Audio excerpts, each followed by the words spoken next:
स्वागत है आप सभी का हमारे साथ साप्ताहिक राशिफल में वीकली राशिफल, जिसमें हम बात करने जा रहे हैं 7 जुलाई से लेकर और 13 जुलाई तक क्या कहते हैं आपके सितारे। देखिए ये वीक बहुत खास होने वाला है, हालांकि किसी भी ग्रह का बहुत ज्यादा मेजर चेंज नहीं है। इस वीक में जो हम कहेंगे कि यहाँ पर जो चंद्रमा की स्थिति है, चंद्रमा वृश्चिक में रहेंगे, धनु में रहेंगे और मकर में रहेंगे और साप्ताहिक राशिफल में चंद्रमा ही इंपॉर्टेंट होते हैं।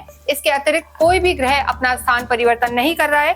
लेकिन एक विशेष चीज, इस हफ्ते में जो गुरु हैं अस्त चल रहे थे, अभी उदय हो जाएंगे, उदित अवस्था में आ जाएंगे 9 जुलाई को, और अच्छे कार्य भी चालू होंगे और सुख देने वाले होंगे।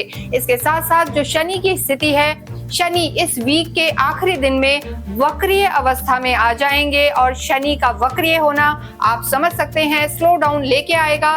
शनि का वक्रीय होना किन राशियों के लिए अच्छे परिणाम देगा, किन के लिए बुरा, और गुरु का ये जो स्थिति है उदित अवस्था की, ये आपके जीवन में क्या फल लेके आएंगे, आइए हम देखते हैं।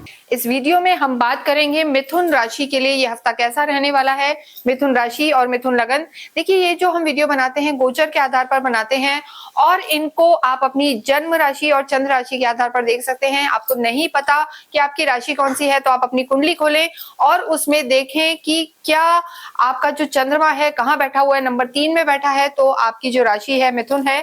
और यहाँ पर सूर्य गुरु विराजमान है, फर्स्ट हाउस में, सेकेंड हाउस में बुध है, थर्ड हाउस में मंगल और केतु हैं, भाग्य में राहु बैठे हुए हैं और फोर्थ हाउस में शनि है और 12th हाउस में आपके शुक्र हैं। शुक्र इस समय स्वग्रही होके पूरे समय आपके 12th हाउस में रहेंगे, त्रिक भाव में रहेंगे। चंद्रमा की स्थिति अगर हम देखें, जैसा हमने बताया कि साप्ताहिक राशिफल में मून का ट्रांजिट बहुत इंपॉर्टेंट है, क्योंकि मून ही ऐसे प्लैनेट हैं जो चेंज हो रहे हैं इस हफ्ते और कोई भी प्लैनेट अपना स्थान परिवर्तन नहीं कर रहा है। एक गुरु है जो इस समय 9 तारीख को उदित अवस्था में आ जाएंगे तो शुभ कार्य चालू होंगे और आपके लिए तो बहुत ही शुभ होंगे, क्योंकि वो आपकी लगन में बैठे हुए हैं तो स्थितियां यहाँ पर अच्छी रहेंगी। इसके साथ ही जो शनि है 13 जुलाई यानी लास्ट वीक जो है, वीक का जो लास्ट दिन है उस दिन वो वक्री होंगे, जिसके प्रभाव आगे देखने को मिलेंगे। लेकिन 13 जुलाई को यहाँ पर शनि भी जो है वक्री हो जाएंगे मीन में ही, तो इसका भी प्रभाव पड़ेगा लेकिन अगले हफ्ते से। तो अगर हम यहाँ पर आपके स्वास्थ्य की बात करें कि मिथुन का स्वास्थ्य इस हफ्ते में कैसा रहेगा, तो चंद्रमा हमने बताया पहले जब वीक शुरू होगा तो आपके 6th हाउस में रहेंगे और उसके बाद आपके 2 दिन 7th में रहेंगे और एंड ऑफ द वीक आपके यहाँ पर जो है 8th हाउस में रहेंगे। तो जो स्थिति बनी रहेगी, हम कहेंगे वीक का जो स्टार्ट है अच्छा है, मिडिल भी अच्छा है, लेकिन एंड ऑफ द वीक जो स्थिति है वो थोड़ा सा आपको स्वास्थ्य का ध्यान रख के चलना है, क्योंकि चंद्रमा आपके अष्टम में आ जाएंगे। और हमने आपको बताया है गोचर में चंद्रमा जो होते हैं 4थे, 8वें, 12वें में शुभ नहीं माने जाते हैं। देखिए नॉर्मली 6ठा, 8वां, 12वां त्रिक भाव माना जाता है, नेगेटिव हाउसेस, लेकिन मून के लिए 4th हाउस, 8th हाउस और 12th हाउस में जब वो होते हैं तो कोई भी शुभ कार्य नहीं होते, बड़े डिसीजन नहीं होते और स्वास्थ्य का भी ध्यान रखने की जरूरत है। यहाँ थोड़ा सा वीक फील कर सकते हैं। सेकेंड हाउस में आपके बुध है तो स्टमक की जो आपकी हालत है वो थोड़ी सी यहाँ पर खराब रह सकती है, पेट की समस्या रह सकती है। शुक्र भी आपके 12th हाउस में है, तो देखिए जो शुक्र की स्थिति है, शुक्र कहीं ना कहीं आपके 12th हाउस में है, तो यहाँ पर थोड़ा सा हम कहेंगे जिन लोगों को शुगर है, थायराइड है, उन्हें थोड़ा सा ध्यान रखने की जरूरत है। यानी कोई भी क्रॉनिक डिजीज थोड़ा सा आपको दिक्कत दे सकती है।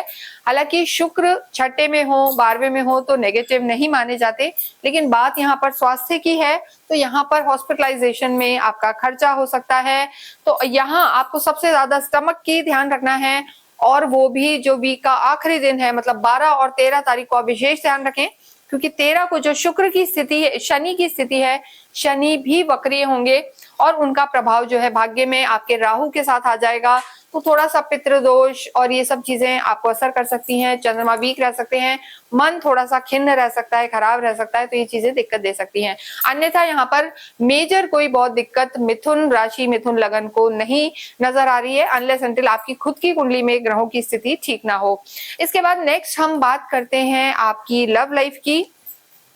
देखिए जब भी लव लाइफ की हम बात करते हैं तो पंचम से देखा जाता है, 5th हाउस से देखा जाता है, तो शुक्र यहाँ आपके लॉर्ड हैं और हमने बताया स्वग्रही होके 12वें घर में चल रहे हैं और आपके जो खुद के प्लेनेट है वो कुटुंब में है। तो देखिए लव लाइफ यहाँ पर ठीक नजर आ रही है।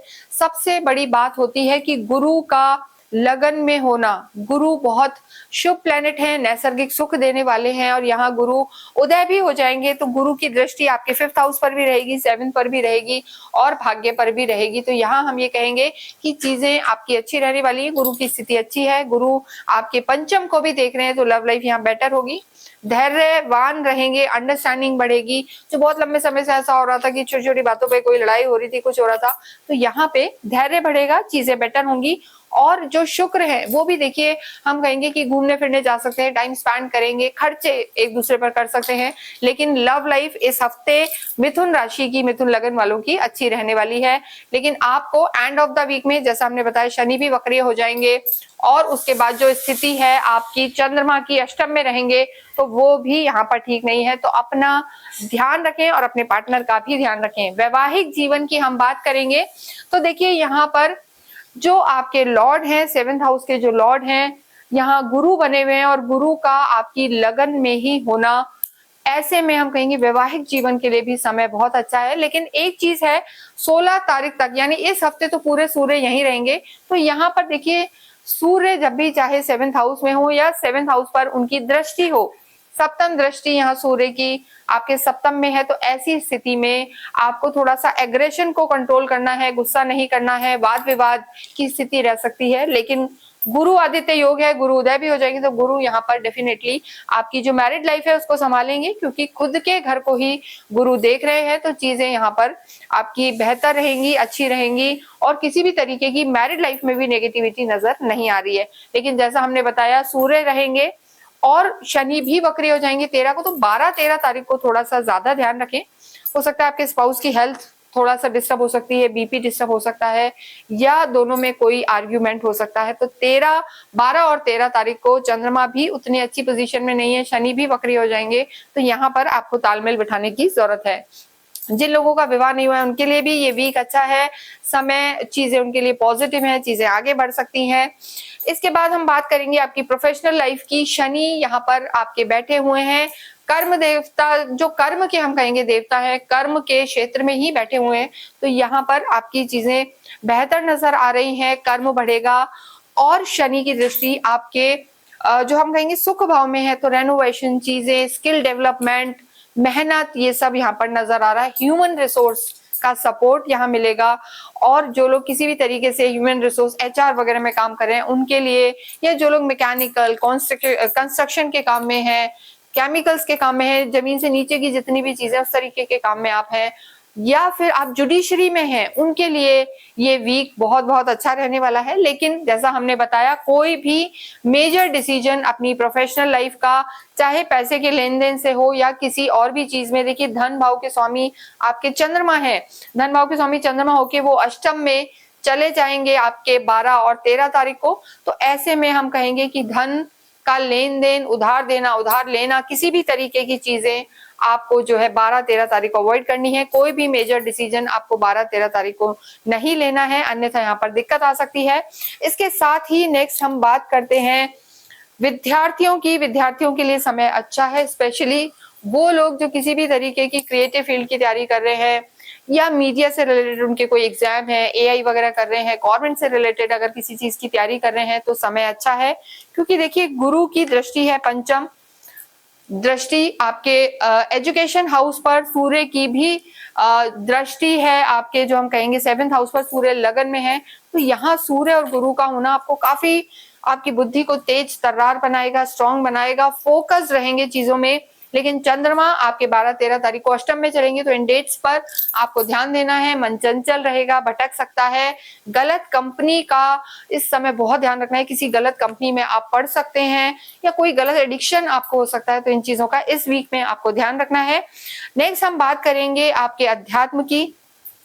अब इतना तो आप समझ ही गए होंगे कि गुरु आपकी लगन में है, पंचम को देख रहे हैं, सप्तम को, नवम को, तीनों जो धर्म त्रिकोण के हाउसेस हैं उन्हें एक्टिव हैं वो आपके, तो धर्म तो यहाँ पर बढ़ा हुआ है, ज्ञान बढ़ा हुआ है, और ओवरऑल जो आपकी चीजें हैं, हम कहेंगे कि धर्म, ज्ञान, अध्यात्म, सब कुछ इस हफ्ते में बहुत अच्छा रहेगा। 9 तारीख के बाद स्थिति बहुत अच्छी है। हालांकि देखिए, चंद्रमा भी जब अष्टम में होंगे, तो चंद्रमा अष्टम में होते हैं तो इंट्यूशंस को आपके डेफिनेटली इवोक कर सकते हैं, इफेक्ट कर सकते हैं।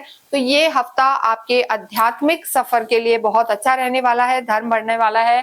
और जो हम कहेंगे डिस्टेंस, जो दूर दराज की यात्रा है मंदिरों की, वो भी इस हफ्ते में हो सकती हैं। लेकिन यात्राओं के लिए हम कहेंगे कि आपको थोड़ा सा जो 12-13 तारीख है उसमें उन्हें अवॉइड करके चलना है और हार्ड वर्क करना है। भाग्य की अगर हम बात करते हैं तो देखिए भाग्येश यहाँ पर आपके शनि है, तो देखिए शनि वैसे भी कर्म प्रधान है। भाग्येश का कर्म के हाउस में होना, कर्म और भाग्य दोनों का साथ आपको मिलेगा।